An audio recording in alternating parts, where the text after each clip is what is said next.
Omni padme, omni padme, omni padme, omni padme, omni padme, omni padme hum.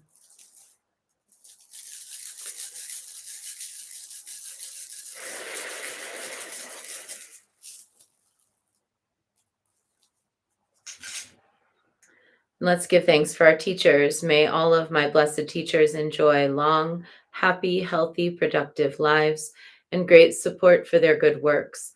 May all beings benefit from their wisdom. May they enjoy a swift and happy rebirth and long life prayer for Lama Dechin Yeshiwangmo. Om Susti. Through the powerful blessings of the immortal Pema Jungne and his consort, may the three secret qualities of the Dakini of Supreme Bliss Yeshiwangmo be utterly stable, and may the light of her activities shine on the lotus groves of the teachings and of beings so that they blossom in radiant splendor. And let's dedicate the merit. May the merit of this practice and all of my activities be of endless benefit to all beings in all realms, beginningless and continuous. May all obstacles be overcome and suffering cease at the sound of liberation. May all beings be free from suffering and its causes. May all beings have happiness and its causes. May we carry the essence of Guanyin in our hearts. Namo Guanxin Pusa. And we close with a bow to Guanyin, bow to one another, and a bow to the inner teacher. I'm wishing everyone a really great day and a fantastic weekend. And I will be back next Tuesday.